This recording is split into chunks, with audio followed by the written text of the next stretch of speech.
Debemos confesar con Danilo, espero que a ustedes les pase lo mismo. Es absolutamente apasionante el tema que estamos tratando con Alén Mizrahi. Nos involucra a todos, involucra a esa información que nosotros muchas veces no sabemos y estamos brindando en forma permanente, no solamente a través de nuestro Facebook, en lo que hacemos a través de WhatsApp. Hemos escuchado, por hacer mención a otra situación que tuvo que ver con redes y muy cercana en el tiempo, la importancia que para la campaña de Bolsonaro tuvo el WhatsApp.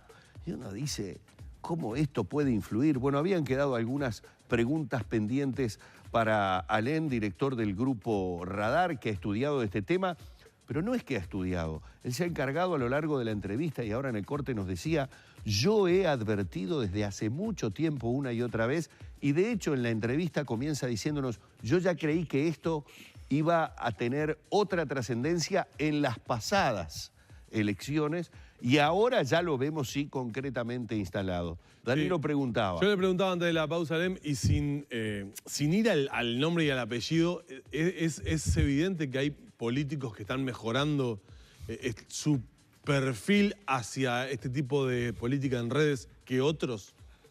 Sí, claramente hay políticos que han entendido la importancia, la utilidad y el cómo usarlas. Porque, ¿qué pasa? A veces tenés personas que intuyen cuál es la importancia de una herramienta, pero después tienen la herramienta en la mano y no saben qué hacer con ella. No saben cómo usarla, no saben cómo trabajarla, no saben todo el rédito que le pueden sacar.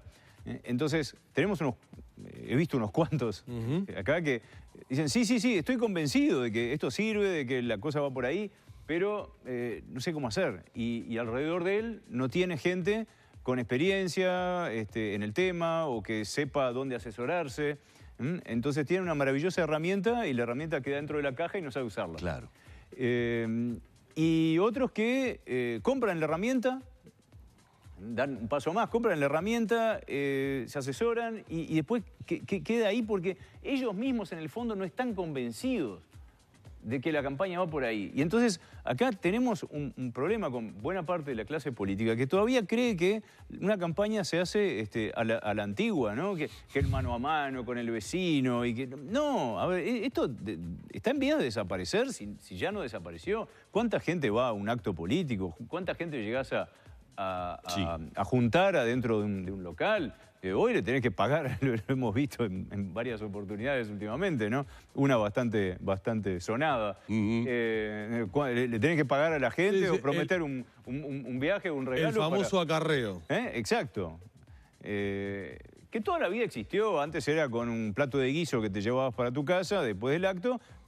Ahora directamente te pagan o te regalan un viaje a Montevideo. Yo lo viví mucho con el choripán. El choripán, el vaso de vino, la Coca-Cola, en el interior era con un guiso, hacías un guiso y después los que iban se llevaban el tupper para la casa antes que existieran los tuppers. Y hoy todo eso se ha desplazado a las redes sociales. A las redes sociales. Vemos permanentemente en estos avisos encubiertos que teóricamente no podían estar en campaña, pero que como al final dicen acto en donde presentarás o no sé qué se pueden poner, que ahora, bueno, los contactos son a través de Facebook Live, o sea, transmisiones online.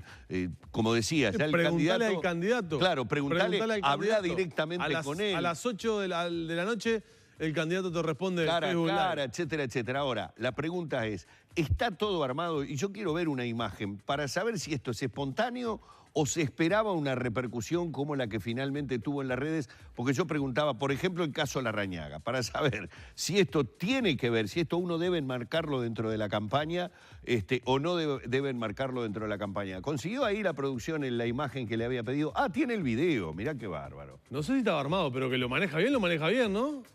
Ahí viene, mirá. Hasta larga la manito.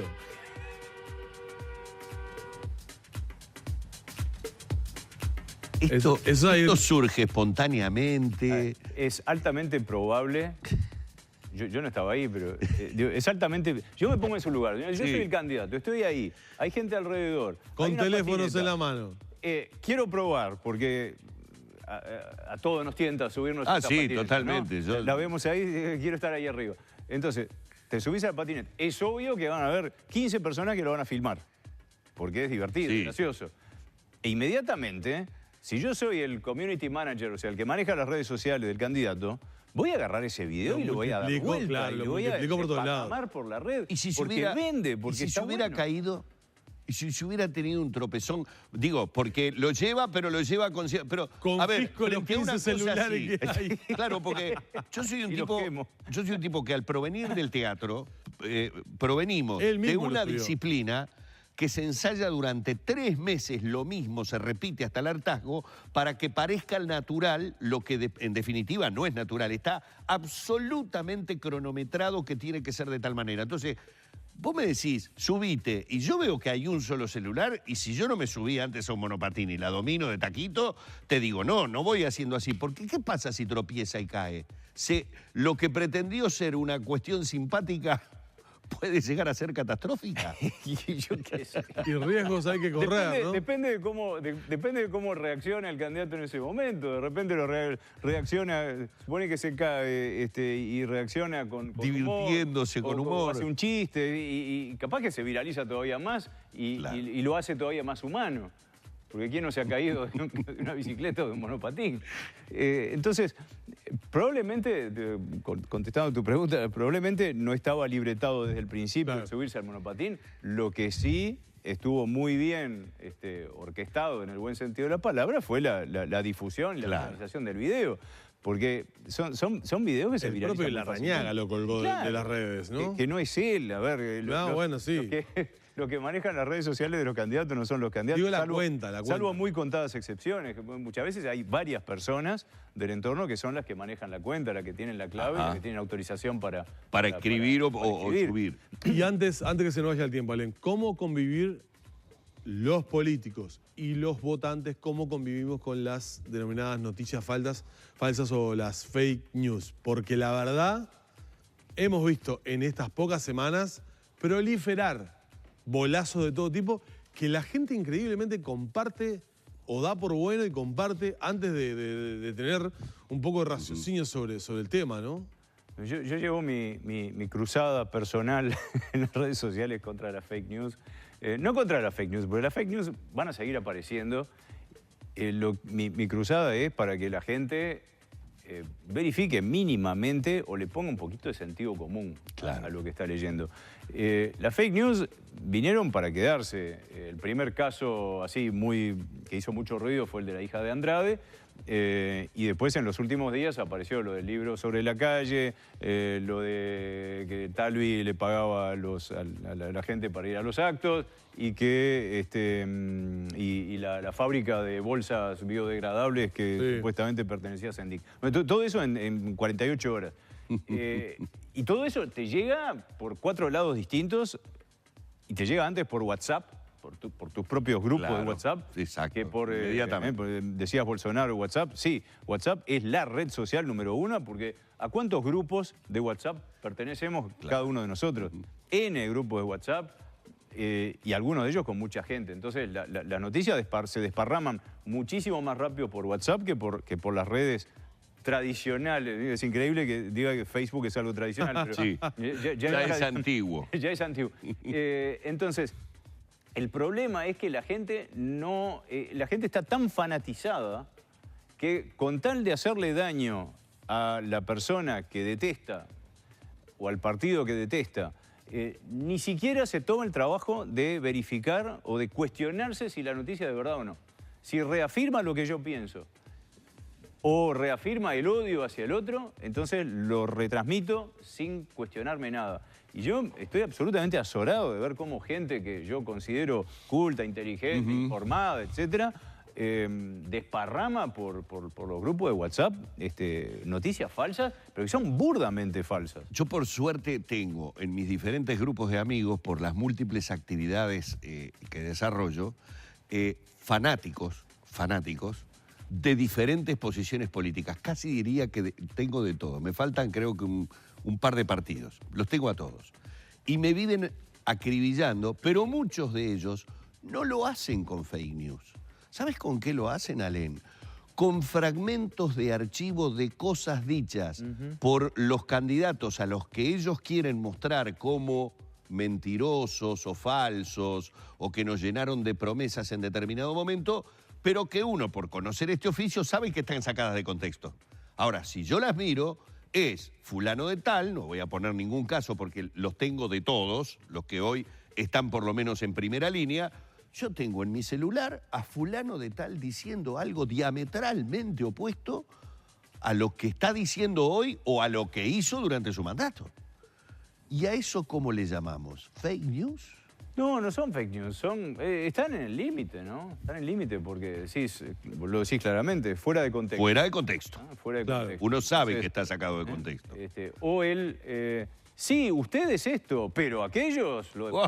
Esa es tremenda. Y hace 30 años... y entonces, caramba, no hay posibilidad de diálogo. O sea, cierra toda posibilidad de diálogo.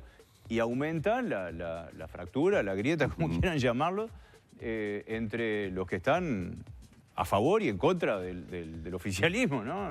Oficialistas, opositores, y la grieta cada vez mayor. Estamos viviendo una campaña absolutamente atípica.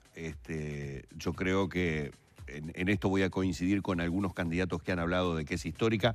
Todas las campañas políticas que definen un presidente son de hecho históricas. Esta tiene algunas particularidades, muchas que ver con la tecnología, muchas que ver con esto de las redes, pero mucho que ver también con la primer presencia de los llamados outsiders, gente que normalmente no estaba en el círculo político conocido y que aparece, viejos caudillos, si podemos llamarle, o políticos, que reaparecen, es decir, es una mezcla realmente interesante. ¿Hoy va a haber nuevos datos de radar?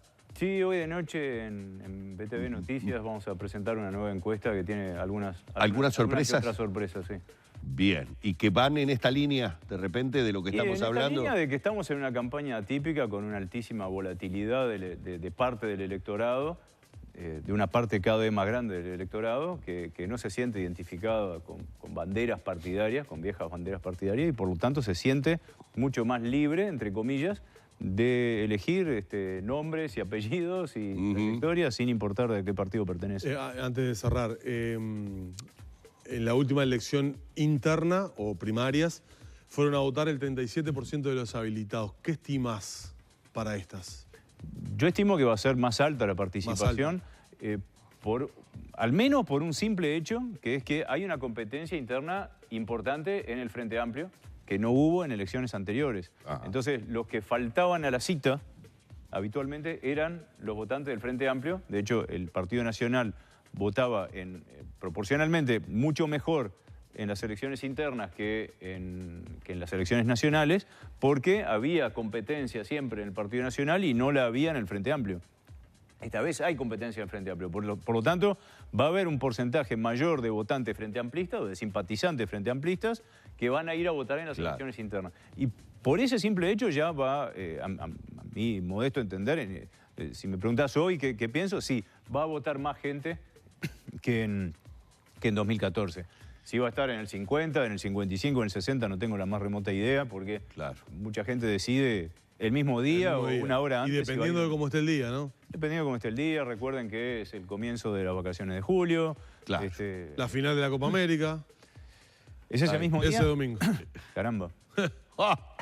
Esperemos que Uruguay no llegue, lo digo de corazón. No sea malo, de Vargas. Perdóneme. Uruguay campeón. Pero no. Perdóneme, que Uruguay no llegue, se lo digo de corazón. Si Uruguay llega a la final y viaja gente a la final, ¿cuánta gente puede llegar a ser?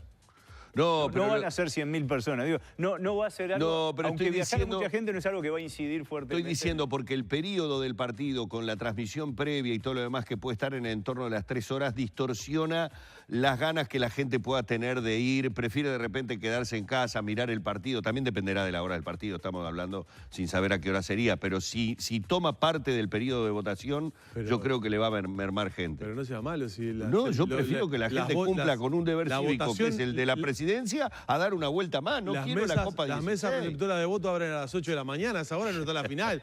Va, vota y se queda tranquilo. Muchísimas gracias. Muy amable, como siempre, Alén Mizrahi, director de Grupo Radar, que se ha visto una vez más mezclado en estas discusiones domésticas que tenemos con Tegaldo. Interesantísimo, como siempre. Muchas gracias por la presencia. Gracias por invitarme.